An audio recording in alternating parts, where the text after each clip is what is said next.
All right, so welcome back to White House Farm. What we're doing today, we're doing oil change day. So we're gonna go ahead and do the oil change on this Nissan Sentra, and we're also gonna do an oil change on the Chevy Tahoe. So stick by for the Chevy Tahoe will be a different video, but we'll show you how to do an oil change here on the Sentra.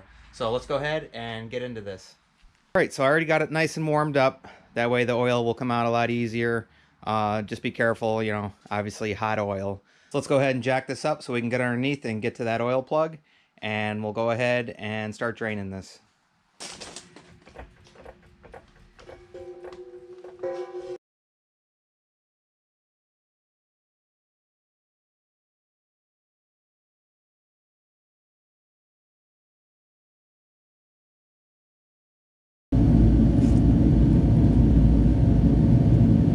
And right here is your oil drain plug, and this is located on the front passenger side of your Sentra. And you're going to use a 17 millimeter.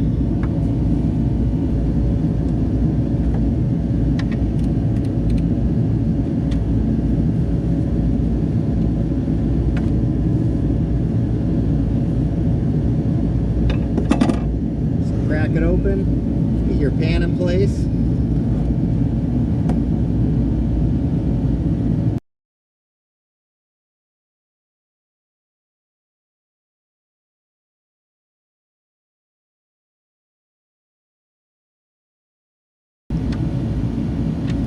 And there we go. So now we're going to go ahead and let that drain.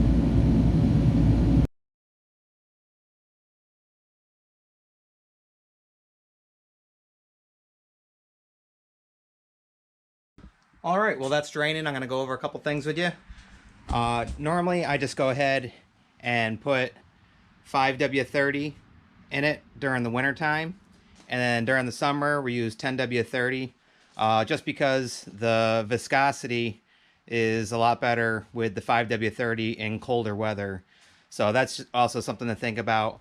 And if you look outside, it's snowing, cold, it's like 28 degrees out. So you want to use, if you can, 5W30. You can use 10W30. It's just 5W30 is better for colder weather.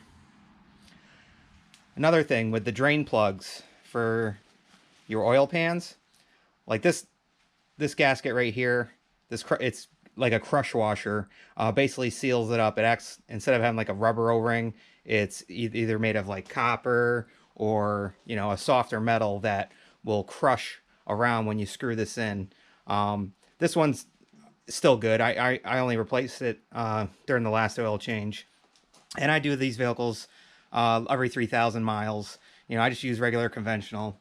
I may switch into like a or higher mileage, but you know what, this has worked well, and with 227,000 plus miles on this beast, never had any issues. So we're gonna go ahead and put 5W30 into it.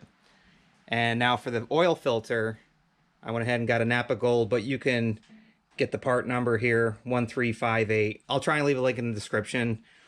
Basically, it's like a 65 to 67 millimeter filter. So you can use one of these here. And actually, I think this is, yep, 65 to 67 millimeter filter wrench. Or you can use, any of the other types of, whatever you have to go ahead and take off your oil filter, whatever you like to use. Let's get back under there and go ahead and pull that oil filter out. This vehicle only holds pretty much 3 quarts of oil. Doesn't hold much.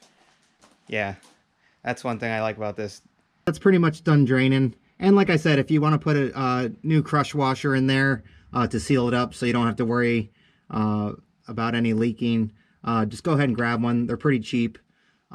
If I do notice any oil dripping or anything, I could always take this off and put a new one on, but I know this one will be fine because it's only been one oil change since I changed it. So let's go ahead and throw the plug back in, and then we'll get up to the oil filter.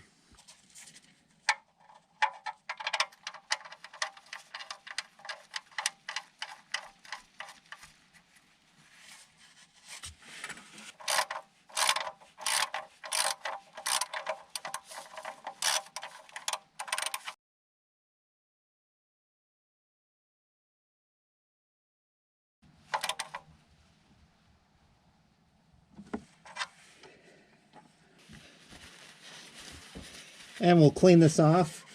That way, when we go ahead and fill it and run it, we can check and see if there's any leaks. And you can also check out the video on replacing the oil pans on here. I'll go ahead and leave that at the end so you can go ahead and click on it, or you can just go ahead and search in videos under playlist under Nissan. So right up there you can see our oil filter. We're going to go ahead and take that off now.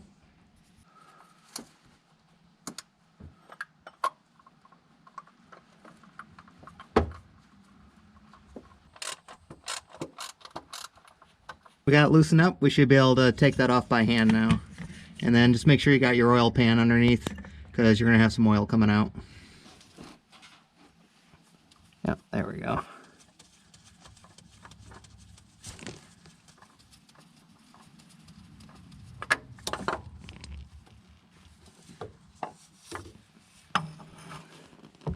Alright, so I did have to switch the top wrenches for this VO106. It's a Valvoline oil filter.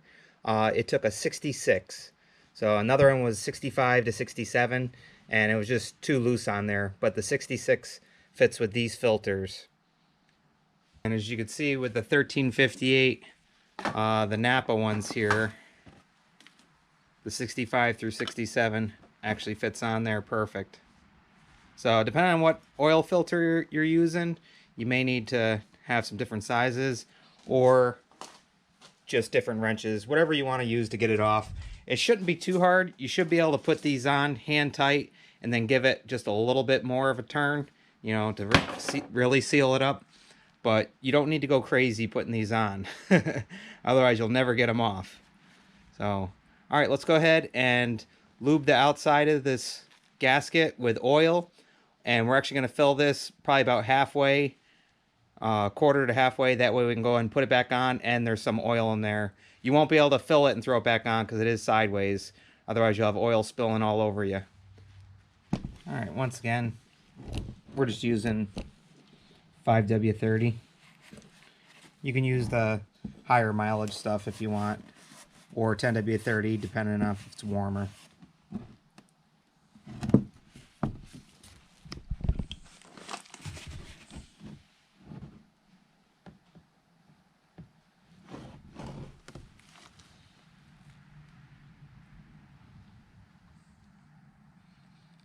Let that soak in down in there. And yep, just go ahead and get all around the rubber gasket here.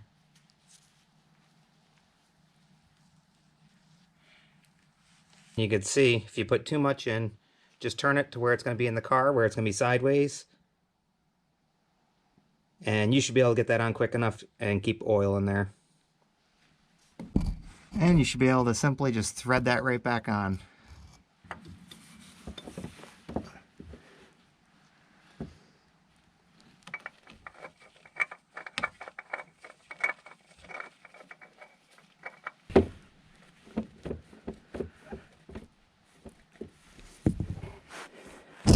And just get it as tight as you can by hand, and then you could give it a little tighten with the wrench if you want.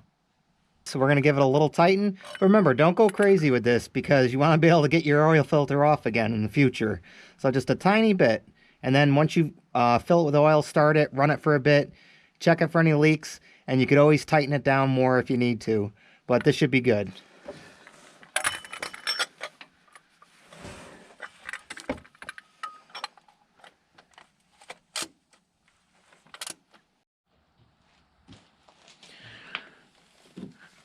Alright, well, doing the oil change, I figured I'd pop this tire off and take a look, so I was starting to hear a little bit of a weird noise coming from here.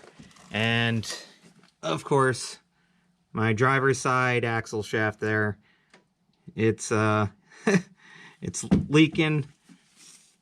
The collar broke off that was holding it. So, alright, that'll be another thing we'll have to fix. I got the part on order. But, yeah.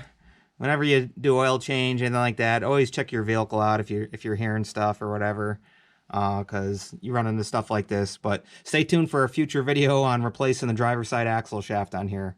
So, all right, let's go ahead and throw the tire back on and start putting oil on this thing, and we should be wrapping it up. All right, take our oil cap off here. All right, like I said, this doesn't hold much. A little less than 3 quarts.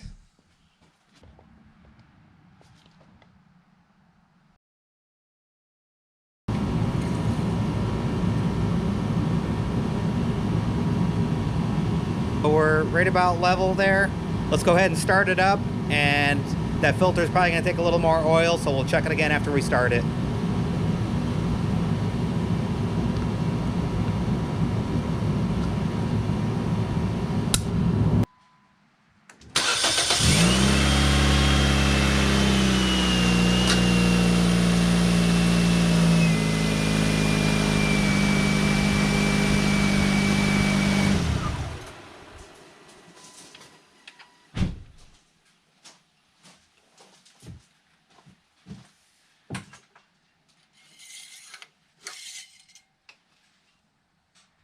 Yep. So we'll go ahead and top that off now. You can see it's down here. So that's about 1 quart in between the low and the high.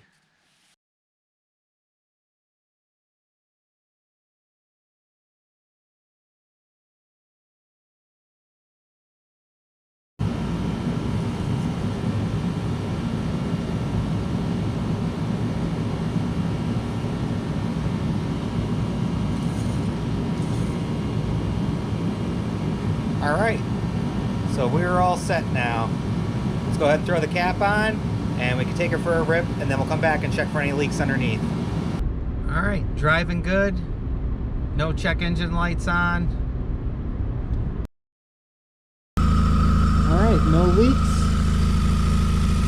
No leaks.